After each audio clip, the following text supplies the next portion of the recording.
اذا جاءك المنافقون قالوا نشهد انك لرسول الله والله يعلم انك لرسوله والله يشهد ان المنافقين لكاذبون اتخذوا ايمانهم جنة فصدوا عن سبيل الله انهم ساء ما كانوا يعملون ذلك بانهم آمنوا ثم كفروا فطبع على قلوبهم فهم لا يفقهون صدق الله العظيم رب اشرح لي صدري ويسر لي امري واحلل عقدۃ من لسانی یفقہوا قولی۔ قرآن مجید میں جو مدنی صورتوں کا یہ سب سے بڑا گلدستہ ہے، اس کے ہم 4 جوڑے پڑھ چکے ہیں، 3 جوڑے، سورہ حدید اور سورہ مجادلہ، پھر سورہ حشر اور سورہ ممتحنہ، پھر مرکزی جوڑا سورہ صف اور سورہ جمعہ۔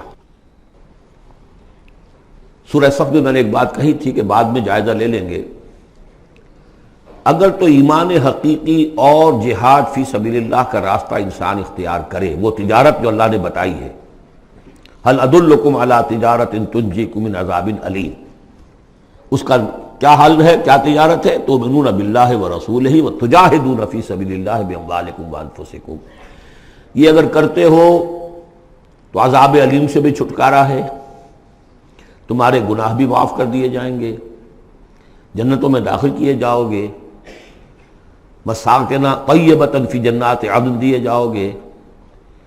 ایک خاص حد تک تمہارے ایمان اور عمل صالح کی جب ہم جانچ پرکھ کر لیں گے اور ثابت ہو گئے کہ تم نے حق ادا کر دیا، تو دنیا میں نصرت بھی آئے گی، فتح بھی ملے گی، اور سب سے بڑی بات یہ کہ تم اللہ کے مددگار قرار پاؤ گے۔ نہیں کرتے ہو اور ایمان کے دعوے ہیں اور اللہ سے محبت کے اور رسول سے عشق کے، تو کبر مقتا عند اللہ ان تقولوا ما لا تفعلون، اللہ تعالیٰ کی بیزاری شدید ہوتی چلی جا رہی ہے تمہارے اس طرز عمل پر، اور آگ سے چھٹکارا پانے کا خیال تمہارا خود ساختہ خیال ہے، امید موہوم ہے، اس لیے کہ کلام جو ہے یہ محمل کلام نہیں ہے۔ هل ادلکم علی تجارت تنجیکم من عذاب علیم، وہ تجارت تمہیں بتائی جائے جو عذاب علیم سے چھٹکارا دلا دے، وہ نہیں کرتے ہو اور چھٹکارا ہو گیا تو پھر یہ کلام غلط ثابت ہو گیا، پھر یہ کلام محمل ہے، بے معنی ہے۔ کرتے ہو تو سب کچھ ہے، اس کو کہتے ہیں ہماری فزیولوجی میں آل اور نن لا، وہ چیز ہوگی تو پوری ہوگی، نہیں ہوگی تو زیرو ہو جائے گی، پرسنٹیج نہیں ہے بیچ میں۔ مسلز کے بارے میں یہ والنٹری مسلز جو ہوتے ہیں، ان کی کنٹریکشن جو ہوتی ہے آل اور نن، اگر تو سٹیمولس پورا مل جائے گا تو پوری کنٹریکشن ہوگی، اور اگر وہ سٹیمولس جو ہے کم ہے تو بالکل نہیں ہلے گا وہ، یہ نہیں کہ وہ درمیان میں آل اور نن لا۔ اچھا، اس کے لیے جو آدمی چاہیے کیسے ٹرین کرنا، کیسے تیار کرنا، وہ سورہ جمعہ۔ اب یہ جو دوسرا، بلکہ کہنا چاہیے کہ جو چوتھا جوڑا آ رہا ہے، اس میں ایک تو ترتیب آپ الٹی دیکھ رہے ہیں، پہلے آ رہی ہے وہ سورت جس میں کہ تسبیح کا ذکر نہیں ہے، بعد میں آئے گی سورہ تغابن جس میں تسبیح کا ذکر ہے۔ دوسری بات یہ کہ یہاں نفاق کا تذکرہ ہے اور سورہ تغابن میں ایمان حقیقی پر جامع ترین سورت ہے۔ میں نے آپ کو پہلے ہی بتایا تھا کہ وہ مباحث، اب نفاق کی جو بحثیں آئی ہیں سورہ نساء اور سورہ توبہ کا تو اکثر حصہ اس پر مشتمل ہے، اور بھی تقریباً تمام مدنی صورتوں کے اندر وہ ذکر موجود ہے، کہیں ذرا ڈھکا چھپا ہے جیسے سورہ بقرہ میں، کہیں کھلم کھلا ہے، اعلانیہ ہے۔ اسی طریقے سے ایمان کی بحثیں تو پوری مکی قرآن میں پھیلی ہوئی ہیں، اور اس کے بلکہ اور خلاصے نکال نکال کر بہترین جو ہے مدنی قرآن میں بھی لکھ دیے گئے ہیں، آیات الآیات ہے، آیت الکرسی ہے۔ لیکن ایک خلاصہ 11 آیتوں پر مشتمل نفاق کی حقیقت پر یہ سورہ منافقون، یہ منفی ہے، مثبت شے کیا ہے؟ ایمان۔ 18 آیتوں پر مشتمل جامع ترین سورت قرآن حکیم کی ایمان کے موضوع پر سورہ تغابن۔ نفاق کے بارے میں چند باتیں سمجھ لیجئے جو اگرچہ پہلی بحث میں بہت آ چکی ہیں، لیکن آج پھر میں بتا دینا چاہتا ہوں۔ نفاق کی 2 قسمیں، ایک وہ شخص جو شعوری طور پر دھوکہ دینے کے لیے ایمان لایا، وہ شروع ہی سے منافق ہے، ایک دن بھی اسے ایمان کی لذت نصیب ہوئی نہیں۔ سورہ آل عمران میں اس کی مثال موجود ہے، سازش کی، صبح کو ایمان لاؤ، شام کو مرتد ہو جانا، تاکہ یہ اسلام کی جو ساکھ بن گئی ہے گڈ ول بن گئی ہے، یہ ختم ہو جائے۔ تو ظاہر بات ہے جیسے کہ فرمایا گیا سورہ مائدہ میں وَقَدْ دَخَلُوا بِالْكُفْرِ وَهُمْ قَدْ خَرَجُوا بِهِ، وہ کفر کے ساتھ ہی داخل ہوئے تھے اور کفر کے ساتھ ہی نکل گئے، ان پہ ایک لمحہ بھی ایمان حقیقی کا آیا ہی نہیں۔ یہ بہت کم لوگ تھے اس قسم کے منافق۔ اصل منافق جو وہ کون تھا؟ دعوت آئی، دعوت نے قبول، دل نے قبول کیا، بات ٹھیک ہے، صحیح بات ہے، چلو پیش قدمی کرو، لیکن تھے کم ہمت، بزدل، تھڑ دلے۔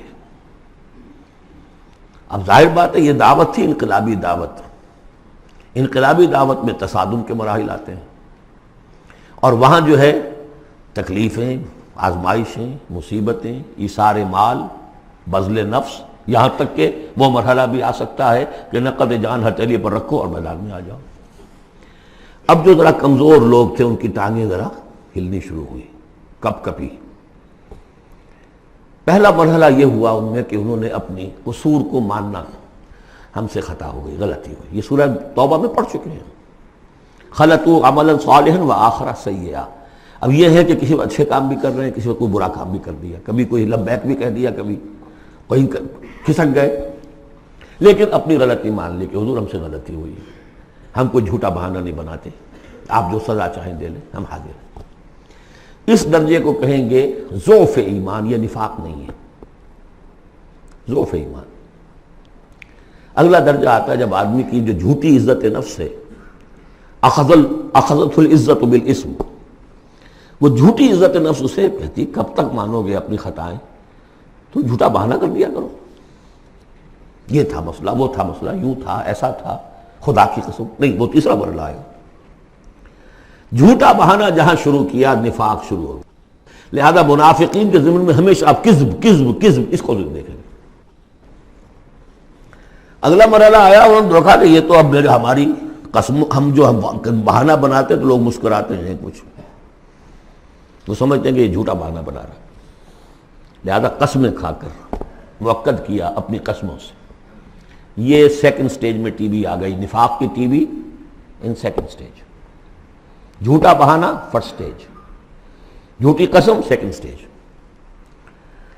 ایک عرصہ آتا ہے جس کے بعد اس پر بھی اعتماد لوگوں کا اٹھ جاتا ہے، تو اب ان کے اندر ایک شدید قسم کا ریئیکشن پیدا ہوتا ہے، ایمان اور اہل ایمان کی دشمنی پیدا ہو جاتی ہے، اور یہ دشمنی سب سے زیادہ ٹارگٹ کرتی ہے قائد کو۔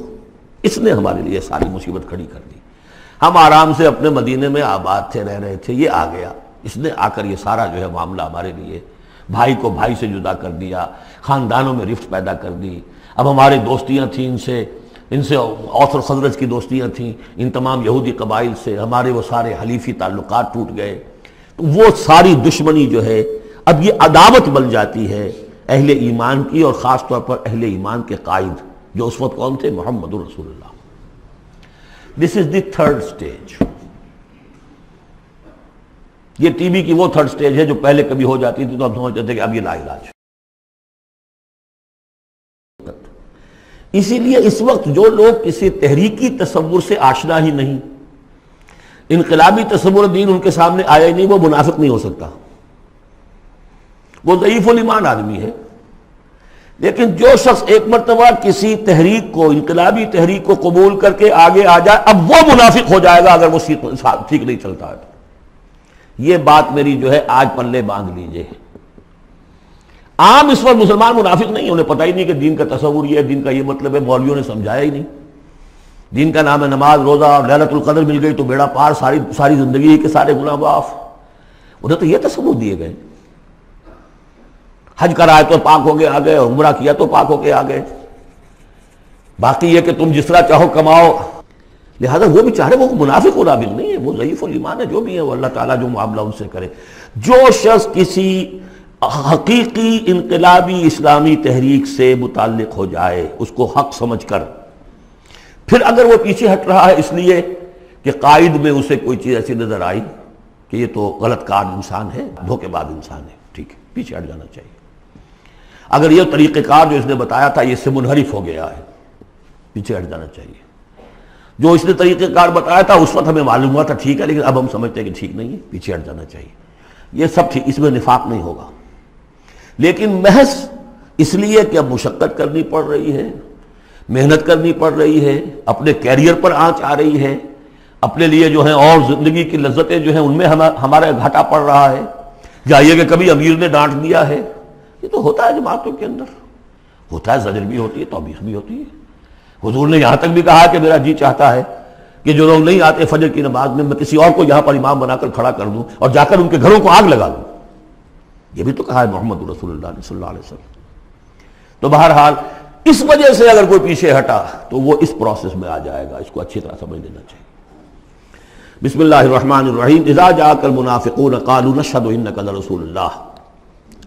اے نبی جب آپ کے پاس آتے ہیں منافق اور وہ کہتے ہیں کہ ہم گواہی دیتے ہیں، ہم کہتے ہیں، ہم اقرار کر رہے ہیں کہ آپ اللہ کے رسول ہیں، واللہ یعلم انک لرسول، اللہ جانتا ہے کہ آپ اس کے رسول ہیں، اللہ سے بڑھ کر اور کون جانتا ہے کہ آپ اللہ کے رسول ہیں، لیکن واللہ یشہد ان المنافقین لکاذبون، اللہ گواہی دیتا ہے کہ یہ منافق جھوٹے ہیں، یہ دل سے بات نہیں کہہ رہے۔ اتخذوا ایمانہم جنۃ، پہلی سٹیج کاذبون کے حوالے سے یہ جھوٹے ہیں، نفاق کی پہلی سٹیج۔ پھر انہوں نے اپنی قسموں کو ڈھال بنا لیا، اتخذوا ایمانہم جنۃ فصدوا عن سبیل اللہ، انہوں نے اپنی قسموں کو ڈھال بنا کر اور اللہ کے راستے سے رک گئے۔ خدا کی قسم یہ مسئلہ تھا، میں اس لیے نہیں جا سکا، میری بیوی بیمار تھی، کوئی دیکھنے بھالنے والا نہیں تھا۔ انہم ساء ما کانوا یعملون، یہ بہت ہی برا کام ہے جو کر رہے ہیں۔ ذالک بانہم آمنوا ثم کفروا، یہ وہ لوگ ہیں جو ایمان لا کر کافر ہوئے ہیں، یہ وہ لوگ نہیں ہیں جو دھوکے ہی سے ایمان میں داخل ہوئے تھے۔ تھوڑی سی پونجی انہیں ملی تھی ایمان کی، آئے تھے، اس وقت بدنیت نہیں تھے، ان کی فطرت نے اپیل کیا تھا اس دعوت نے، لیکن اب جو پاؤں ان کے ہلے ہیں وہ انہیں کیا پتا تھا کہ یہ شہادت گاہ الفت میں قدم رکھنا ہے، لوگ آسان سمجھتے ہیں مسلمان ہونا، یہ تو انہیں معلوم نہیں تھا، یہ تو معلوم نہیں تھا۔ وَلَنَبْلُوَنَّكُمْ بِشَيْءٍ مِّنَ الْخَوْفِ وَالْجُوعِ وَنَقْصٍ مِّنَ الْأَمْوَالِ وَالْأَنفُسِ وَالثَّمَرَاتِ وَبَشِّرِ الصَّابِرِينَ، وہ تو بن گئے تھے مسلمان، جیسے آئے حضور، پورے اوس اور خزرج کے قائدین ایمان لا چکے تھے، سارا قبیلہ لے آیا، ٹھیک ہو گیا، انہیں کیا پتا تھا کیا کچھ آ رہا ہے اس کے پیچھے۔ یہ ایمان جو ہے یہ تو یوں سمجھیے کہ ٹپ آف دی آئس برگ ہے، اس کے نیچے جو اصل برگ جو آیا ہے برف کا تودا، تو وہ پھر ان کے پاؤں ہے، اس میں بھی جب تک اقرار ہو اپنی تقصیر کا تو وہ ضعف ایمان کہلائے گا، نفاق نہیں۔ خذ من اموالہم صدقۃ تطہرہم وتزکیہم بہا، ایسے لوگوں کا علاج بھی سورہ توبہ میں آ چکا ہے۔ لیکن جھوٹ بہانا پہلی منزل، جھوٹی قسم دوسری منزل، اور پھر عداوت آگے آئے گی چل کر اسی صورت میں۔ ذالک بانہم آمنوا ثم کفروا، یہ اس لیے کہ ایمان لائے پھر کفر کیا۔ فطبع علی قلوبہم، اب اللہ نے ان کے دلوں پر مہر کر دی ہے۔ فہم لا یفقہون، اب یہ تفقہ حقیقی تفقہ سے خالی ہو چکے۔ وَإِذَا رَأَيْتَهُمْ تُعْجِبُكَ أَجْسَامُهُمْ، جب اے نبی آپ انہیں دیکھتے ہو کہ جسم آپ کو بڑے اچھے لگتے ہیں، بڑے تن و توش والے ہیں۔ وَإِن يَقُولُوا تَسْمَعْ لِقَوْلِهِمْ، جب وہ آپ سے بات کرتے ہیں تو آپ بڑے غور سے سنتے ہیں۔ چودھری لوگ جو ہوئے، سرمایہ دار بھی ہوئے، چودھری بھی ہوئے، تو ان کی حیثیت ہے تو آپ توجہ سے سنتے ہیں ان کی بات۔ کأنہم خشب مسندہ، اے نبی یہ تو ان سوکھی لکڑیوں کے مانند ہیں جو اپنے بل پر نہیں کھڑی ہوا کرتی، انہیں ٹیک لگا کر کھڑا کیا جاتا ہے۔ یحسبون کل صیحۃ علیہم، اندر سے اتنے بودے ہیں کہ ذرا سی آہٹ ہوتی ہے تو ان کی جان پر بن جاتی ہے، وہ سمجھتے ہیں کہ پھر آئی کوئی مصیبت، کہیں اور سے پھر شاید کوئی حملے کی خبر آ رہی ہے اور پھر کوئی جنگ ہوگی، پھر کہیں گے نکلو اللہ کی راہ میں۔ یحسبون کل صیحۃ علیہم، اپنے اوپر ہی سمجھتے ہیں ہر آہٹ کو۔ ہم العدو، یہ تیسری سٹیج ہے، یہ اب اصل دشمن یہ ہے۔ باہر کا دشمن جو آ رہا ہے ابو جہل لشکر لے کر یا ابو سفیان لشکر لے کر، وہ اتنا خطرناک نہیں جتنے کہ یہ ہے، یہ مارے آستین ہے، یہ اندر سے ڈنک مارنے والا۔ ہم العدو، اصل دشمن یہ ہے۔ فاحذرہم، ان سے بچ کر رہو، چوکس رہو، چوکنے رہو، چاہے معاف کرتے رہو، یہ بات دوسری ہے۔ حضرت مسیح کا قول آپ کو سنا چکا ہوں کہ فاختہ کے مانند بے ضرر، لیکن سانپ کے مانند ہوشیار رہو۔ سانپ چوکنا کتنا ہوتا، لیکن سانپ ضرر بھی پہنچا دیتا ہے۔ تم چوکنے تو ویسے رہو جیسے سانپ ہوتا ہے، بے ضرر ایسے رہو جیسے کہ فاختہ ہوتی ہے۔ حضور کی یہی شان تھی، جس نے آگے جھوٹی قدم کھائی، جھوٹا ٹھیک ہے بھائی جاؤ، ٹھیک ہے، مروت، شرافت، جس پر کہ پھر اللہ کی طرف سے گرفت بھی آ گئی۔ عفا اللہ عنک لما اذنت لهم، اللہ معاف کرے آپ کو، یا اللہ نے آپ کو معاف کر دیا، کیوں آپ نے ان کو اجازت دے دی؟ قاتلہم اللہ انا یوفکون، اللہ ان کو قتل کرے، گردن مارے اللہ ان کی، کہاں سے یہ پھرائے جا رہے ہیں۔ یعنی قسمت کی خوبی دیکھیے، ٹوٹی کہاں کمند، دو چار ہاتھ جب کہ لبے بام رہ گیا۔ محمد کا زمانہ نصیب ہوا صلی اللہ علیہ وسلم، ان کی دعوت پر لبیک کہنا نصیب ہو گیا، یہ نصیب اللہ اکبر لوٹنے کی جائے، لیکن کہاں سے یہ واپس پھرے، کس جگہ کمند ٹوٹی ہے؟ وَإِذَا قِيلَ لَهُمْ تَعَالَوْا يَسْتَغْفِرْ لَكُمْ رَسُولُ اللَّهُ، جب ان سے کہا جاتا آؤ بھائی غلطی مان لو اپنی، تو اللہ کے رسول تمہارے لیے استغفار کریں گے۔ تو رسول کی دشمنی تو ان کے دل میں بنی ہوئی ہے، کیسے آئیں؟ جب کہا جاتا آؤ تمہارے لیے اللہ کے رسول استغفار کریں گے اللہ سے، لَوَّوْا رُؤُوسَهُمْ، وہ اپنے سروں کو مٹکا، جی آئیں گے ٹھیک ہے ذرا میں بعد میں آؤں گا، وَرَأَيْتَهُمْ يَصُدُّونَ وَهُمْ مُسْتَكْبِرُونَ، اور آپ دیکھتے ہیں انہیں کہ وہ رک جاتے ہیں، آتے نہیں، تکبر ہے، مستکبرون۔ اب نبی کے سامنے جا کے روز اپنی خطاؤں کو ہم اعتراف کرتے رہے، ہماری بھی کوئی عزت نفس ہے، یہ کیا ہے جس وقت چاہا ہمیں ڈانٹ دیا؟ آخر یہ کہ عزت نفس ہے ہماری بھی۔ سواء علیہم استغفرت لہم ام لم تستغفر لہم، برابر ہے ان کے لیے نبی، چاہے آپ استغفار کریں چاہے نہ کریں، لن یغفر اللہ لہم، اللہ ان کو ہرگز معاف نہیں کرے گا۔ اس سے اگلی سٹیج میں یہ آیت آ چکی ہے سورہ توبہ میں، استغفر لہم او لا تستغفر لہم ان تستغفر لہم 70 مرۃ فلن یغفر اللہ لہم۔ اب اے نبی ان کے لیے تو چاہے آپ استغفار کریں چاہے نہ کریں، آپ 70 مرتبہ بھی استغفار کریں گے تب بھی اللہ ان کو معاف نہیں کرے گا۔ اور حضور کی مربت دیکھیے، حضور فرماتے ہیں کہ اگر مجھے یہ معلوم ہوتا کہ 70 سے زیادہ مرتبہ استغفار کرنے سے ان کی نجات ہو جائے گی تو میں 70 سے زیادہ مرتبہ استغفار کرتا، لیکن یہاں 70 مراد نہیں ہے، 70 سے مراد جتنی چاہے آپ استغفار کر لیں۔ ہم الذین، اب یہ عداوت کا جو ہے ان کا جو نقشہ ہے، یہ واقعات پیش کیے جا رہے ہیں۔ ایک غزوے سے واپسی پر دو مسلمانوں کی کچھ لڑائی ہو گئی، ایک مہاجر تھے اور ایک تھے انصاری، اب وہ پانی بھرنے پر کہیں، بلکہ ان کی بھی نہیں، ان کے خادموں کی لڑائی ہو گئی تھی۔ اس کو وہاں منافقوں نے اچھال دیا، مہاجرین اور انصار کا جھگڑا بنا دیا، اور کہا اس وقت آ کے عبداللہ ابن ابی نے، دیکھو تم نے اصل میں اے انصار، اے مدینے والو، یثرب والو، تمہاری مثال تو وہی ہے جو کہتے ہیں کہ سمن کلبک یا کولوک، اپنے کتے کو کھلا پلا کے موٹا کرو کہ کبھی تمہیں ہی کاٹے گا۔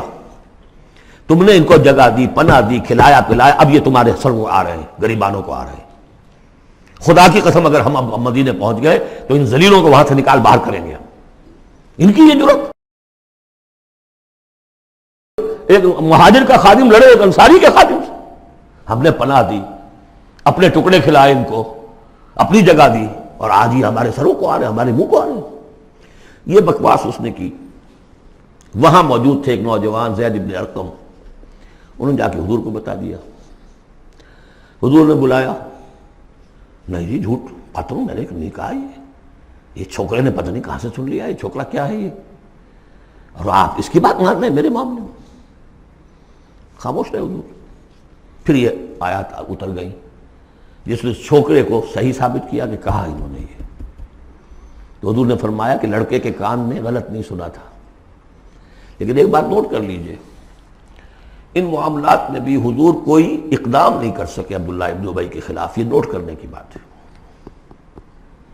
یہ جو لوگ سمجھتے ہیں کہ مکمل سٹیٹ قائم ہو چکی تھی مدینے میں، فوراً حضور کے جاتے ہی بڑی حماقت کے اندر مبتلا ہے۔ یہ ضرور ہے کہ حضور کو وہاں ایک حیثیت حاصل ہو گئی، لیکن جو تصور ہمارا ہے اس زمانے میں سٹیٹ، ریاست میں کبھی یہ ہو سکتا ہے کہ فوج میں سے 1000 میں سے 300 بھاگ جائیں، ان سے کوئی باز پرس بھی نہ ہو بعد میں؟ Is it possible؟ آج کی جدید ریاست میں کہیں یہ ممکن ہے کہ آپ کہیں اور عدالت، کسی اور عدالت میں اپنا مقدمہ لے جائیں؟ محمد کی عدالت میں نہیں جانا چاہیے، ہمیں تو یہودیوں کی عدالت میں جانا ہے۔ منافقین یہ کرتے تھے، کوئی پکڑ نہیں تھی۔ پکڑ کب شروع ہوئی ہے؟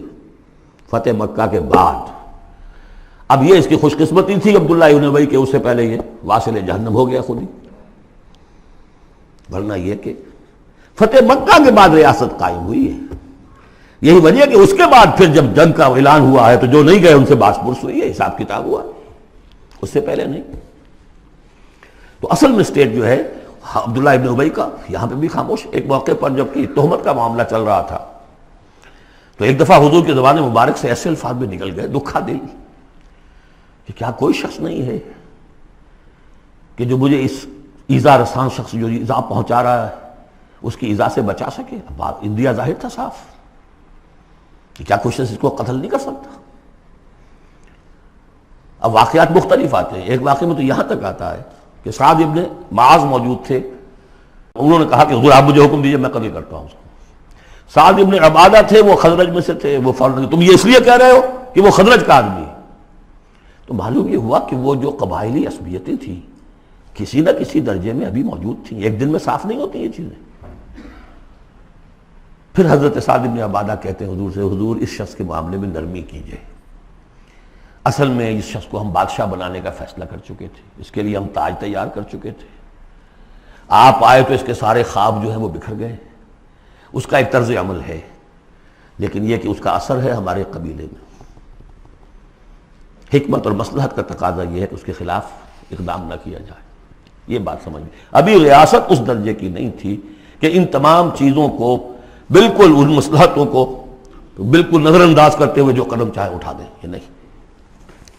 اب کتنا بڑا کفر ان کا چلا آ رہا ہے یہاں پر. ہم الذین یقولون لا تنفقوا علی من عند رسول اللہ حتی ینفضوا, یہی ہے وہ لوگ جو کہتے ہیں کہ مت خرچ کرو ان پر جو اللہ کے رسول کے گرد جمع ہو گئے ہیں. دیکھنا ان بستیوں کو تم کے ویراں ہو گئیں, یہ سب بھاگ جائیں گے اگر تم ان کے اوپر خرچ نہ کرو. حتی ینفضوا, یہاں تک کہ وہ منتشر ہو جائے. وَلِلَّهِ خَزَائِنُ السَّمَاوَاتِ وَالْأَرْضِ, حالانکہ اصل خزانے کائنات کے آسمان اور زمین کے اللہ کے اختیار میں ہیں. وَلَٰكِنَّ الْمُنَافِقِينَ لَا يَفْقَهُونَ, لیکن ظاہر بات ہے کہ منافقین اس کا فہم نہیں رکھتے. یقولون لئن رجعنا الى المدینۃ لیخرجن الاعز منها الاذل, اور وہ کہتے ہیں اگر ہم مدینے لوٹ گئے, اب چونکہ فوج واپس آ رہی تھی ایک جنگ سے, اب جب مدینے پہنچ جائیں گے تو لازماً جو عزت والے ہیں نکال باہر کریں گے ان ذلیلوں کو. اور ذلیل سے مطلب کمزور, ذلیل کا مطلب جو ہے وہ ہماری زبان میں جو ہوتا ہے کمینہ وہ نہیں ہے, ان کو ہم نکال باہر کریں گے. وَلِلَّهِ الْعِزَّةُ وَلِرَسُولِهِ وَلِلْمُؤْمِنِينَ, حالانکہ عزت تو اللہ کی ہے اور اہل ایمان کی ہے, اللہ کے رسول کی ہے اور اہل ایمان کی ہے. وَلَٰكِنَّ الْمُنَافِقِينَ لَا يَعْلَمُونَ, لیکن یہ منافق جانتے نہیں. لیکن ہوا یہ کہ جب یہ قول پہنچا ہے, عبداللہ ابن ابی کے بیٹے کا نام بھی عبداللہ ہے, وہ بڑے مخلص نوجوان, خالص, صادق القول, صادق الایمان. انہیں معلوم ہے میرے باپ نے یہ کہا ہے, تو مدینے میں دروازے میں کھڑے ہو گئے ننگی تلوار لے کر, اپنے باپ سے کہا ہے کہ جب تک تم یہ نہیں مانو گے کہ تم ذلیل ہو, عزت ہے اللہ کے لیے اور اس کے رسول کے لیے اور اہل ایمان کے لیے, اس وقت تک مدینے میں گھسنے نہیں دوں گا. فریاد بھی کی, حضور سے بھی کہا, لیکن پھر کہنا پڑا اس کو کہ ہاں اللہ, اس کا رسول اور اہل ایمان عزت والے ہیں, ہم ذلیل ہیں. تب داخل ہوئے. اب اگلی 3 آیات جو دوسرے رکوع کی ہیں اس میں اس کا علاج ہے. علاج جو ہے ایک پریونٹیو ہوتا ہے, کیوریٹیو. پریونٹیو یہ ہے کہ اس مرض کی چھوت نہ لگے, ٹیکہ لگاؤ, اسمال پاکس کا ٹیکہ لگا دو, چھوت نہیں لگے گی. ایک یہ کہ اگر ہو ہی جائے تو پھر یہ ہے کہ اس کا علاج. پریونٹیو کیا ہے؟ یا ایھا الذین آمنوا لا تلھکم اموالکم ولا اولادکم عن ذکر اللہ, اہل ایمان تمہیں غافل نہ کرنے پائیں تمہارے اموال اور تمہاری اولاد اللہ کی یاد سے. ومن یفعل ذلک فاولئک هم الخاسرون, اور جو کچھ یہ کریں گے تو وہی خسارے میں رہیں گے. اب ذکر سے مراد صرف وہ ذکر نہ سمجھیے تسبیح, اللہ یاد رہے, اپنا فرض یاد رہے, آدمی چاق و چوبند رہے, اپنے فرض کی ادائیگی کے لیے کمر بستہ رہے, یہ سب ذکر میں. جہاد سے غافل نہ کر دے تمہارے مال اور اولاد, ان میں اتنا انہماک ہو جائے کہ وقت ہی نہیں, میں کیا کروں جی, وقت ہی نہیں. وقت کہاں سے آئے گا؟ آپ نے معبود بنا رکھا ہے اپنے سٹینڈرڈ آف لیونگ کو, سٹیٹس کو. سٹیٹس سمبل معبود ہے, اب اسی کو پوج رہے ہیں آپ صبح سے شام, اور رات کے اوقات میں بھی سوچ بچار اسی کی ہے, تب کہیں جا کر وہ سمبل جو ہے قائم رہتا ہے. تو کیسے ہوگا؟ اس کا جو ہے کیوریٹو ٹریٹمنٹ وہ کیا ہے؟ دیکھیے, نفاق الف اس میں ڈال دیجئے, انفاق یہ اس کا علاج ہے. انفاق, خرچ کرو, خرچ کرو. نفاق کا اصل سبب کیا ہے؟ دنیا کی محبت. دنیا کا محبت کا سب سے بڑا مظہر کیا ہے؟ مال کی محبت. اور علاج بالمثل یہ ہوگا, مال نکالو. یہ ہے اس کی اصل علاج. جیسے سورہ حدید میں ہم نے پڑھا تھا کہ زمین کے اندر ہل چلانا پڑے گا. ہل کیا ہے؟ ان المصدقین والمصدقات واقرضوا اللہ قرضا حسنا یضاعف لهم ولهم اجر کریم والذین آمنوا باللہ ورسلہ اولئک هم اب یہ گند نکال دو دل سے، پھر ایمان کا بیج پڑے گا تو لہلائے گی کھیتی، پھر صدیقیت کی طرف جاؤ چاہے شہادت کی طرف، یہ تمہاری افتاد تباہ ہے۔ وَأَنفِقُوا مِمَّا رَزَقْنَاكُم مِّن قَبْلِ أَن يَأْتِيَ أَحَدَكُمُ الْمَوْتُ، اور خرچ کر دو اس میں سے جو کچھ ہم نے تمہیں دیا ہے، اس سے پہلے کہ تم میں سے کسی کی موت کا وقت آئے۔ فَيَقُولَ، پھر وہ اس وقت کہے رب لولا أَخَّرْتَنِي إِلَىٰ أَجَلٍ قَرِيبٍ، پروردگار اسے ذرا کچھ دیر کے لیے مؤخر کر دے۔ فَأَصَّدَّقَ وَأَكُن مِّنَ الصَّالِحِينَ، تو میں بڑی تصدیق کروں گا اور خیرات و صدقات سارا کچھ دے دوں گا اور میں بالکل صالحین میں سے ہو جاؤں گا۔ وَلَن يُؤَخِّرَ اللَّهُ نَفْسًا إِذَا جَاءَ أَجَلُهَا، جب کسی جان کا وقت آ جائے گا، وقت معین، پھر اللہ اسے کسی صورت مؤخر نہیں کرے گا۔ قوموں کی اجل تو پھر بھی مؤخر ہوئی ہے، قوم یونس کی ہو گئی ہے، لیکن یہ کہ انفرادی اجل کبھی مؤخر نہیں ہوتی۔ واللہ خبیر بما تعملون، اور جو کچھ تم کر رہے ہو اللہ اس سے باخبر ہے۔